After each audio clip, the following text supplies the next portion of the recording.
예, 어제 사재단 전체 회의가 있었습니다. 근데 거기에서 어제 참석을 해서 어, 교구 방침, 사목 방향에 대해서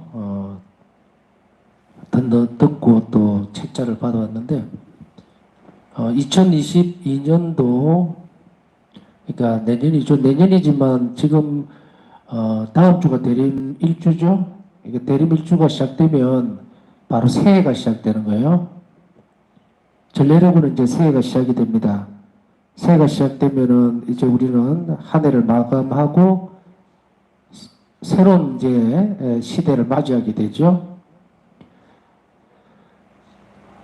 그래서 2022년도에 교구장님께서 부산교구의 사목 방향은 성체와 말씀회로 그렇게 정하셨습니다. 특별히 이야기를 먼저 꺼내는 이유는 성체성사가 얼마나 중요한가에 대해서 이것이 교회의 심장과 같습니다. 그렇기 때문에 아마도 2022년도에는 특별히 성체조배, 성치간, 성체조배, 그리고 그보다 더 이제 깊이 강조되어지는 것은 이제 성체성사, 미사죠. 미사에 대한 신심, 그걸 더 깊이 하게 하는 그런 한 해가 될 것 같습니다. 물론 말씀과 함께 이 모든 것이 가야 하겠죠. 그래서 우리가 지금까지 잘 배우고 있는 사람도 있고 또 약간 성체조배에 대해서 좀 무관심하다 해야 되겠죠. 쉽게 얘기하면 혹은 잘 모르고 있던 분들은 올 한 해 새로 시작하는 새해에는 정말 열심히 성체조배 할 수 있도록 여러분들이 많이 안내해주고 격려를 해줘야 되겠습니다. 오늘은 왜 통계가 의탁의 태도에서 이처럼 핵심적인 요소가 되는가?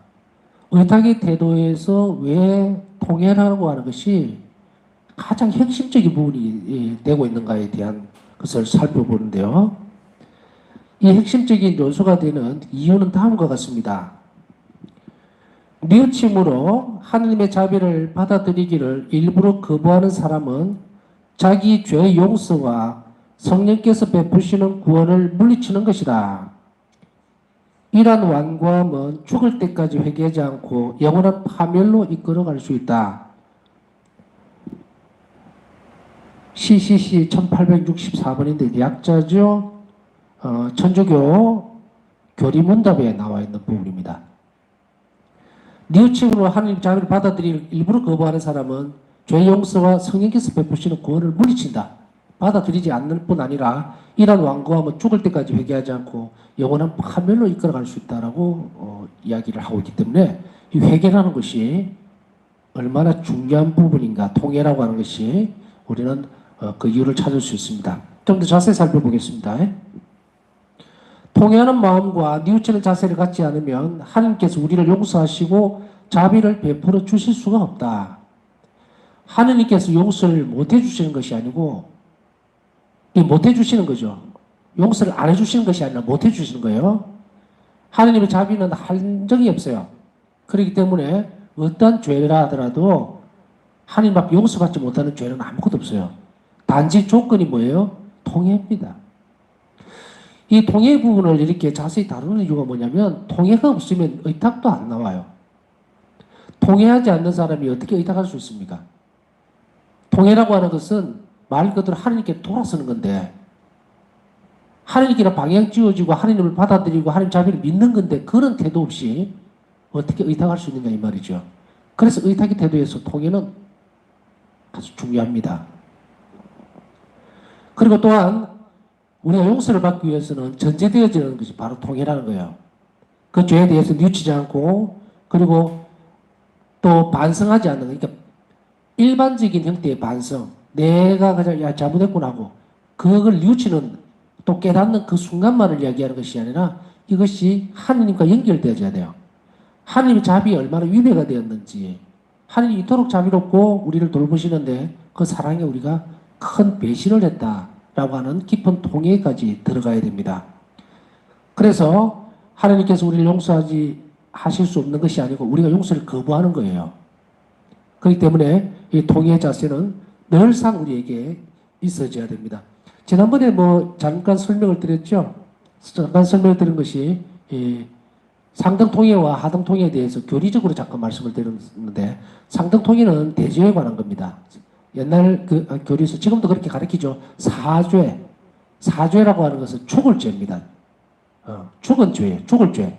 영원히 죽어버린다니까요. 이런 대죄는 상등 통해, 상등. 그래서 이것은 어디서 해결이 되어져야 되느냐면 고해성사를 꼭 봐야 되는, 그래서 그렇지 않으면 안 되는 부분들을 우리가 상등통이라 그러고, 하등통이는 뭐냐면 아주 작은 소재라고 얘기합니다. 아주 작은 소재. 그러면 이 하등통이는 어떻게 되어지는가? 우리가 예를 들어서 미사참 내려는데 영성질하기 전에 아주 작은 잘못이 생각이 났어요. 그때는 적시로 뭘 합니까? 주님께 용서를 청하고, 그리고 이것이 잘못되었습니다 하고 고백하고, 그것으로서 영성질을 할 수 있습니다. 그러나 이것이 고해성사까지 꼭 가야 되느냐에 대한 부분에 있어서는 사실은 하등통일은 그 자리에서 그렇게 예수님과 화해를 할 수 있는 부분인데, 그러나 굳이 고해성사를 보고 들어갔는데 예를 들어서 작은 소재, 그것이 생각이 났단 말이에요. 그럼 그걸 고백한다고 해서 잘못된 것은 전혀 없습니다. 그걸 할 수는 있지만, 그러나 하등통일은 바로 이런 부분입니다. 그래서 우리가 미사전에 가장 먼저 성호경을 걷고 사제와 주례 사제와 인사를 하고 난 뒤에 바로 뭐가 들어갑니까? 주님 자비를 베풀어 주십시오라고 할 때 우리 죄를 반성합시다 라고 하죠. 권고를 할 때 그때 이 작은 소재들을 드러내는 거예요. 드러내고 자비를 청하는 그 기도로 이루어지죠. 그렇기 때문에 우리는 이것을 하등통해에 대한 부분입니다. 그러나 이것이 정 마음에 걸리고 끄림칙하고 이러면 고해수에서 고해를 해도 무방합니다. 그러나 영성체와 연결되어지지는 않습니다. 하등통해를 하게 되면 그것으로 인해서 영성체를 못하는 것은 없어요. 그러나 분명히 이것도 하등통해도 통해입니다. 작은 죄에 대한 통해도 깊이 해야 돼요. 그것을 전제로 하는 거예요. 전제로 해서 우리가 영성체를 할 수 있어요. 그것은 아까 조금 전에 말씀드렸죠.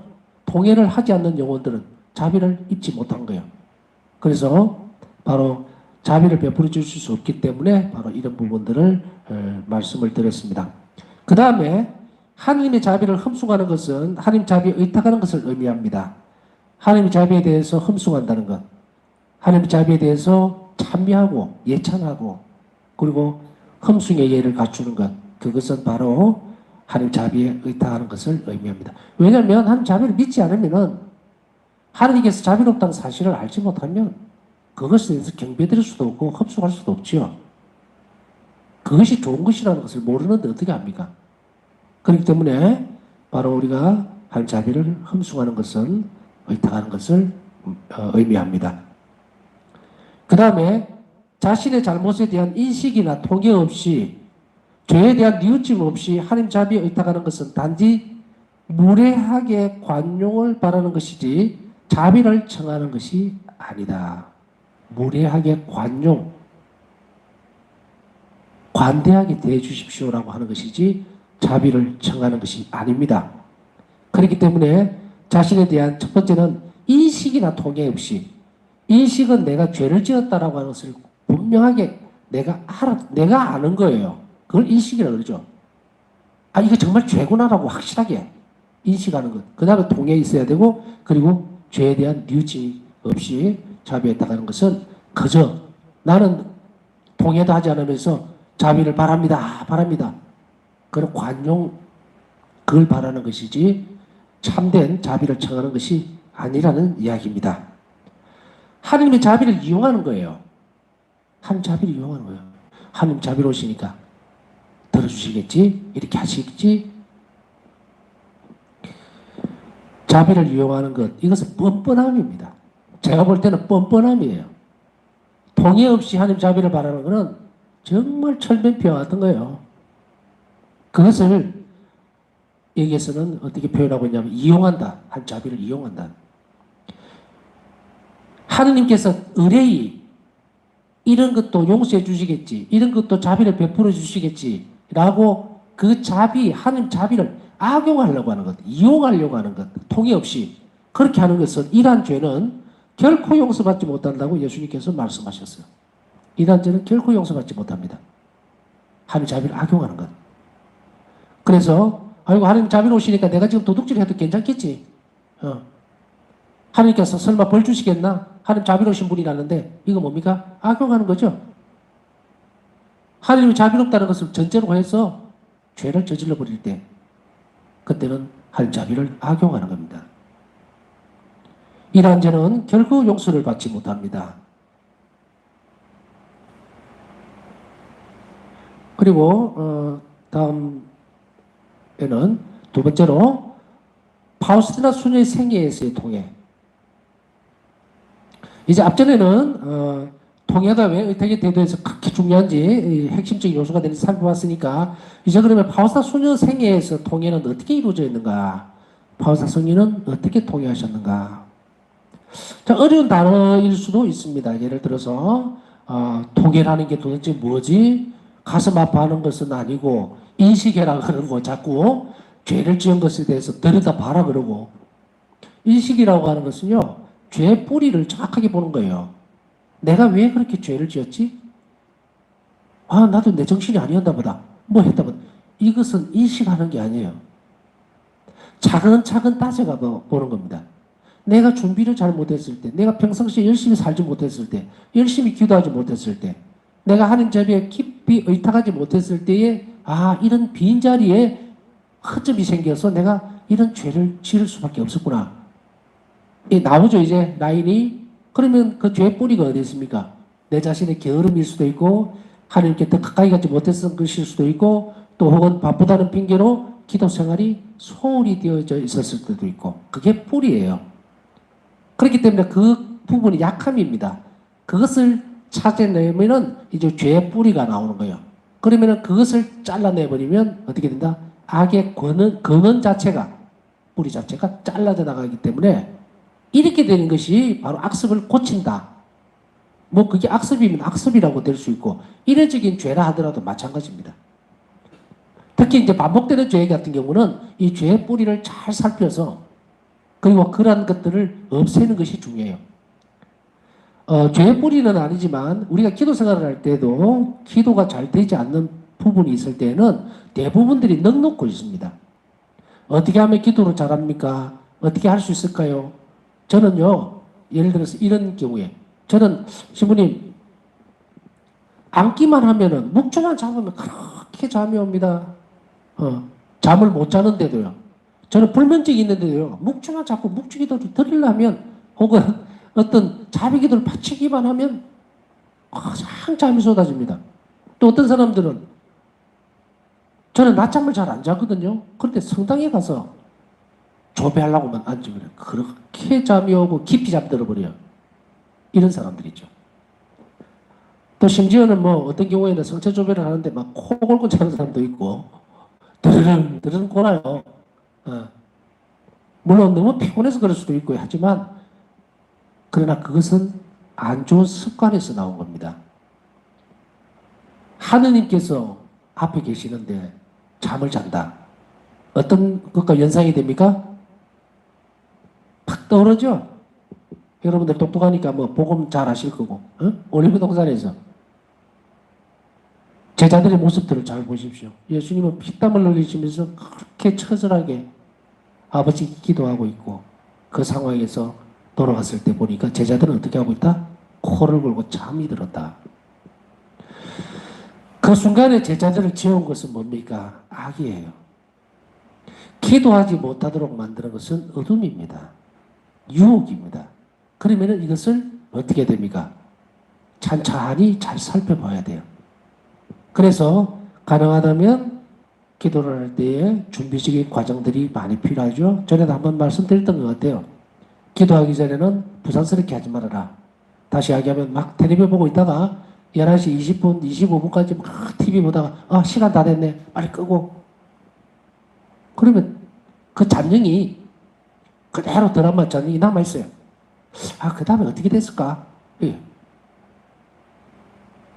또 어떤 경우에는 유난히 피곤한 시간들을 보냄으로 인해서 체력을 다 소비시켜 버렸을 경우에 계속적으로 반복적으로 그렇게 잠을 잔다든지 이런 식으로 이루어질 수 있고, 또 편안한 자세.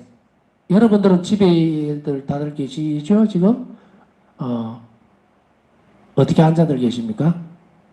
다리를 쭉 뻗고 베개게 돼서 허리 아프니까 등 뒤에 베개까지 받쳐놓고 혹시 그렇게 있지는 않습니까? 적어도 방송 중이긴 하지만 그러나 꿀 앉아라는 소리는 안 하겠습니다. 나이 많으신 분들도 있고 관절 안 좋은 분들도 있는데, 그러나 최대한 우리가 예의를 갖출 수 있는 자리, 태도, 내가 편한 자세가 아니라, 기도는 너무 불편한 자세도 사실은 분심이 많이 듭니다. 그렇지만 너무 편한 자세도 어떻습니까? 분심과 졸음이 쏟아지게 되어 있죠. 그 다음에 다음 뿌리를 보면요, 어떤 부분에 있어서 준비가 잘 못돼서 그렇게 잠이 오느냐면 묵상할 주제를 잡지 못했을 경우에 잠이 그렇게 쏟아져요. 그러다 보면 묵주기도도 염경기도면서도 동시에 묵상기도입니다. 그렇기 때문에 그 묵상기도를 잘하기 위해서 우리가 이제 신비에 대해서 환희의 신비, 고통의 신비, 영광의 신비 이렇게 하잖아요. 근데 그 대목 1단, 2단, 3단, 4단 그것만 봐가지고는 잘 안 떠오르죠. 안 떠올라요. 환희의 신비 같은 경우도 마리아 예수님 잉태하시면 묵상합시다 했는데 그거 딱 그 대목 가지고 묵상이 됩니까? 잘 안 되죠. 그런 때는 평상시에 이 성모님께서 잉태하셨던 그 순간에 대한 모습들 어땠을까를 잘 묵상하면 그것이 묵주기도 할 때도 같이 연결이 되죠. 그러면 어떻게 됩니까? 졸음이 안 쏟아지게 되겠죠.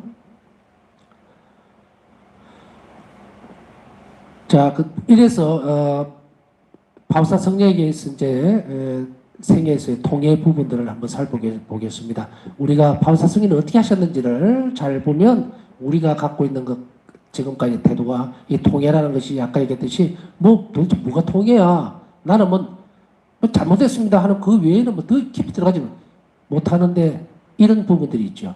근데 바우사 성령가 이 통해에도 뭐라 그랬습니까? 항상 계단이 있고 단계가 있다 그랬죠. 그래서 성장시켜 나가고 발전시켜 나가는 거니까 우리는 우리 자신들이 잘 모른다고 창피할 필요는 없고 우리가 공부를 하는 이유는 바로 바우사 성령은 어떻게 이 통해의 정점에 이를 수 있었는지 살펴보면 우리가 그 길을 잘 따라가면 되겠죠.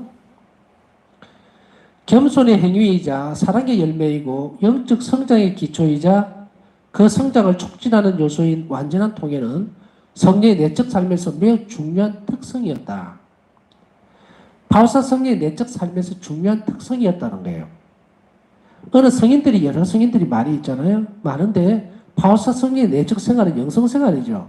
그 영성생활에 아주 중요한 요소가 있었는데 그것이 뭐냐면 바로 항상 완전한 통해를 하셨다는 거예요. 그것이 바로 내적인 삶을 이어가는데 성장시키는 데 있어서 바우사 성령에게서 매우 중요한 특성이었어요. 그래서 바우사 성령의 영성에서 보면 바로 이 부분, 통해의 삶, 완벽한 통해의 삶을 사셨던 그 특성을 우리는 알 수가 있습니다. 그렇다면 바우사 성령의 영성기를 따라가는 우리 자신들이 무엇을 배워야 할 건가? 바로 바우사 성령의 통해에 대해서 우리가 그 특성인 통해를 우리가 따라가야 돼요. 일기를 살펴보면 바우사 수녀가 끊임없이 통해를 실천했으며 이를 위해 의식적으로 노력했다는 사실을 알 수가 있습니다. 통해를 하기 위해서 의식적으로 그냥 막 아무 생각 없이 한 것이 아니라 항상 그 죄가 무엇이 잘못됐으며 이것이 얼마나 예수님 마음을 아프게 했는지 나는 또 왜 이런 잘못을 저질렀는지 아까 이제 앞에 좀 설명해 드렸으니까 생각하겠습니다. 그렇게 세세하게 살펴봤다는 거예요. 그래서 이것을 노력이라 그러죠. 의식적으로 계속 노력했다는 사실을 알 수가 있습니다. 첫 번째로 바우사 성령에게 있어서 통해는 사랑하시는 아버지를 실망시킨 아이가 자연스럽게 느끼는 마음의 본질적인 슬픔이었다. 너무도 사랑하는 우리 자신을 너무도 사랑하고 아끼는 아버지를 실망시켰을 때 그 아이가 자연스럽게 느끼는 그런 마음의 본질적인 슬픔이었어요. 우리가 어떤 사랑하는 사람들에게 대해서 실망을 안겨줬을 때 그때 우리는 느끼는 슬픔들이 있죠. 이것이 슬픔으로 가야지 좌절감이라든지 자기 비하로 가면 안 된다 그랬죠? 통해는 바로 그 슬픔. 실망시킨 아이가 느끼는 그런 본질적인 슬픔이었다. 그래서 본질적인 슬픔이라는 것은 감정적이거나 아니면 감정에 치우치거나 자기 비하적이거나 아니면 자기 자신을 좌절의 이런 바다로 밀어넣어버리는 10년으로 밀어넣어버리는 그런 태도가 아니고 본질적인 슬픔은 정말로 아픈 거예요. 아파. 무엇에 대해서? 하나님 사랑에 비해서 내가 이렇게 실망시켜드렸다는 그것. 다시는 그러지 않겠다고 굳게 결심했지만 나는 다시 잘못을 저질렀다. 그 잘못이 비록 작은 것이고 또 내가 의도하지 않았던 것일지라도 이 잘못으로 인해 내 영혼은 예리한 아픔을 느꼈고 그래서 하던 일을 멈추고 잠시 동안 성당으로 왔다. 예수님의 발밑에서 사랑과 큰 아픔을 가지고 주님께 용서를 청했다. 바로 오늘 아침 영성체 후에 예수님과 대화하면서 그분께 충실하겠다고 약속했기 때문에 나는 더욱 부끄러웠다.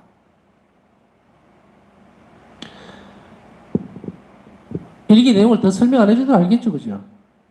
어떤 슬픔이었는지, 좌절이었는지, 아침에 성체를 여겼는데, 영성체 때문에 이런 것이 나온 거예요. 그냥 허공에 대놓고 아버지 사랑에 대해서 이런 게 아니라, 오늘 아침에 주님께서 내 영혼 안에 오셨는데도 불구하고 또 그 잘못을 그렇게 하지 않겠다고 약속했지만 결심했지만 또 잘못을 저질렀을 때 그 슬픔, 그것은 영성체로 오신 예수님께 대한 그 슬픔인 거예요.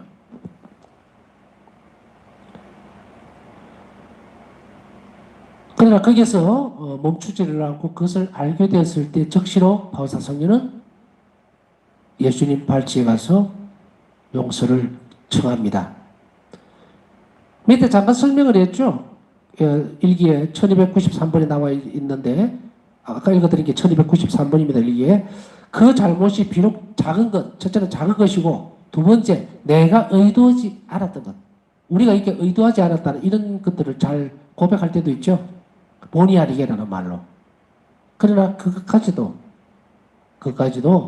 그래서 이 통해는 영성체와 굉장히 긴밀하게 연결되어 있어요. 그래서 예수님을 내 안에 모시고 있는 상태에서 이런 일들이 일어났을 때에 통해가 일어난 거예요. 예수님을 바라다 보면서 느끼는 것, 바로 그것입니다. 두 번째로 바울사 수녀는 통해를 영원히 잘못을 범한 후에 예수님께 대한 사랑 때문에 느끼는 예리한 아픔이라고 정의하고 있다. 통해에 대해서 그것은 예수님 사랑 때문에 느끼는 예리한 아픔이라고 하죠. 그래서 죄를 정말로 통해의 정신으로, 그러니까 통해까지 끌고 들어가려면 예수님을 얼마나 아프게 했는지에 대한 깊은 묵상이 있고 그리고 그것에 대한 성찰이 있을 때만 통해로 내려가요. 이게 올바른 통해로 내려갑니다. 진실된 통해가 이렇게 연결이 되죠. 그런데 대부분은 어떻게 하는가요? 그냥 죄 지었습니다. 주님에서 빠졌습니다. 이웃에게 거짓말했습니다. 욕설을 퍼부었습니다. 끝. 그래서 무엇이 어떻게 됐나요? 무슨 가계부 써서 그냥 덜쳐내는 것도 아니고 그 부분의 끝에 우리가 이러한 일들로 인해서 주님 마음을 참으로 상해드렸다는 것, 아픔을 드렸다는 것을 저는 깊이 뉘우칩니다. 이렇게 계속 우리의 고백이 이루어질 수 있도록 노력하셔야 돼요. 그게 통해로 이어지는 겁니다. 고해 성사는 이렇게 이루어져야 돼요. 물론 단박에 그런 것을 알아들을 수는 없습니다. 통해도 반드시 하나님의 은총이 필요합니다. 지금은 그렇다고 해도 내가 어떻게 일일이 그걸 다 찾아낼 수 있을까? 그건 걱정하지 마시고 우리가 정말로 이런 그 정신, 이 통해의 정신으로 살아가려면 예수님께서 그만한 은총을 주실 수밖에 없다는 것. 왜냐하면 통해하려고 한다는데 우리가 나약하고 모질해서 그렇다는데 부어주시지 않는 은총은 없을 것이랍니다. 예리한 아픔이라고 정의를 하고 있는데요. 이 아픔은 하느님께 충실하며 더 이상 죄를 범하지 않겠다는 굳은 결심과 결합이 됩니다. 그냥 아프다는 것이 아니라 이제 정말로 하나님께 충실하고 죄를 범하지 않고 하나님을 아프게 해드리지 않겠다라고 하는 결심과 결합이 되어질 때 그때 가치가 있다. 아주 작은 잘못에도 고통을 느끼는 이런 아픔은 죄가 얼마나 끔찍한 것인가를 알 때 느낄 수가 있습니다. 자, 이제 다음 단계 나오죠? 이 아픔은 그냥 느껴질 수가 없어요. 죄가 얼마나 끔찍한 것인지를 알 때 느낄 수가 있어요. 그럼 죄가 얼마나 끔찍한 것인지를 우리는 모를까요? 알 수 있죠. 어디서 알 수가 있습니까? 우리 주변만 둘러봐도 충분히 알 수가 있어요. 지금 아프가니스탄에서 또 뭐 동남아에서 정말로 얼마나 많은 학대와 살인과 학살이 일어나고 있는지 뉴스를 통해서 우리는 잘 보고 있잖아요. 옛날 같으면 뭐 인터넷도 없고 또 무슨 뭐 뉴스도 뭐 녹화된 거 그런 거 보는 그런 시대가 아니잖아요. 지금은 너무도 어찌 보면은 너무도 홍수처럼 넘쳐나는 정부 시대에 살고 있으면서도 우리는 이 죄의 끔찍함에 대해서 탄식만 하고 있을 뿐, 야, 저를 정말 저런 큰 죄를 짓고도 저렇게 어떻게 뻔뻔스러울 수가 있을까 하고 그렇게 경악스러운 탄식만 할 뿐, 죄를 보지 못하는 거예요. 죄가 얼마나 그렇게 사람을 해하고 마지막까지 그렇게 정말 인간 이하의 어떤 존재로 전락을 시켜버리는지. 그리고 또 그 뒤에 가면 그 죄의 원흉이 누굽니까? 마귀잖아요. 네? 그것들이 부리는 유혹에는 그렇게 쉽게 허용하고 넘어가고 하면서 이렇게 넘어가니까 죄가 막 창고를 하는 거예요. 그러다 보니까 어떻게 됩니까? 줄줄이 흩어져서 죄의 참상이 벌어지고 있다. 그것을 의식적으로 뚜렷하게 보고 그걸 아파할 때에 그때 이제 영성생활에서 이 부분하고 연결이 되어지는데 파울사 성령은 그것을 너무도 잘 깨닫고 있었어요. 알고 있었다. 알고 있었기 때문에 이것을 이제 예수님께서 느끼시는 그런 아픔도 느낄 수가 있게 되었다는 겁니다. 오늘 나는 주 예수님의 비통한 순환 속에 잠겼다. 나는 순수하게 영적으로 고통을 받았다. 나는 죄가 얼마나 끔찍한 것인가를 배웠다. 하나님께서는 죄의 혐오스러움 전체를 알려주셨다. 나는 아무리 미소한 죄일지라도 그것이 얼마나 끔찍한 것이며 예수님의 영혼에 얼마나 큰 고통을 주는가를 내 영혼 깊은 곳에서 배웠다. 나는 아무리 미소한 죄일지라도 그것을 범하기보다 수천 번의 지옥의 고통을 받는 것이 더 낫다고 생각한다. 일기 1016번. 우리가 예수님의 순환을 묵상하고 또 그것에 대해서 정말 의식적으로 가까이 가려고 노력을 하면요, 우리 영혼이 알아듣게 됩니다. 그 고통을 알게 돼요. 영적으로 알게 돼요. 무엇으로? 예수님께서 부어주시니까 그 은총을. 당신이 얼마나 끔찍한 죄의 결과로 인해서 고통을 당하셨는지 그것을 부어주면 그 영혼은 딱 알게 돼요. 영적으로. 그렇게 되면 죄에 대한 더 깊은 성찰로 들어가게 됩니다. 저나 여러분이나 다 가능한 문제예요. 우리가 순서를 잘 모르고 또 방법을 몰라서 그렇던 거지만 바울사 성령은 이러한 길을 통해서 우리에게 길을 열어주고 있습니다. 통해를 어떻게 할 수 있는지, 죄의 끔찍함을 어떻게 할 수 있는지. 그 다음에 죄는 단지 피조물과 창조주 간의 관계만 파괴하거나 차단하는 것이 아니라 죄의 비극은 하나님의 사랑에 타격을 가하는 것이다. 피조물과 창조주 간의 인격적인 이 관계만 단절시키는 것이 아니에요. 죄의 비극은 하나님의 사랑에다가 관계도 끊어지지만 사랑이라고 하는 것을 파괴시켜버린다. 이걸 타격을 줘버려요. 그래서 어떻게 됩니까? 죄를 지으면 고해성사를 보죠. 고해성사에서는 어떤 측면들이 들어갑니까? 하느님을 다시 사랑할 수 있게 만들어줘요. 영원히. 그 다음에 두 번째는 하느님과 이제 다시금 친밀한 관계를 형성할 수 있도록 자격이 주어집니다. 어떻게 보면 새 창조예요. 그 영혼이 회복되는 것은 이런 특성들이 있어요. 사랑을 다시, 예수님을 다시 사랑할 수 있다는 것과 하느님을, 두 번째는 일치할 수 있는 관계를 맺을 수 있는 그 길이 열린다는 것. 이런 것을 분명히 알아들어야 됩니다. 그렇기 때문에 하나님의 사랑에 타격을 가하는 것이다. 죄는 하나님께서 인간에게 주신 가장 숭고하고 아름다운 선물인 우정을 거부하는 것이다. 하나님의 우정과 하나님과 밀어내버리죠. 관계를 끊어버리는 것. 그게 죄다. 자기 자신을 내주고 그 사람에게 충실하려고 하지만 거부당하고 악용당하는 그런 사람의 고통을 누가 이해할 수 있겠는가? 이러한 고통을 이해할 수 있기 위해서는 참된 사랑을 해봐야만 알 수 있다. 네, 오늘은 여기까지 하고요. 오늘 남은 시간 묵상하면서 참 사랑을 알 수 있도록 해주십시오. 왜냐하면 참된 사랑을 아는 사람만이 이러한 고통을 알 수 있기 때문입니다. 우리가 예수님의 사랑을 잘 받아들이고 우리 또한 그 사랑을 우리 영혼 안에 새길 수 있도록 간직할 수 있도록 그렇게 되어질 때에 이러한 고통을 이해할 수 있다는 것.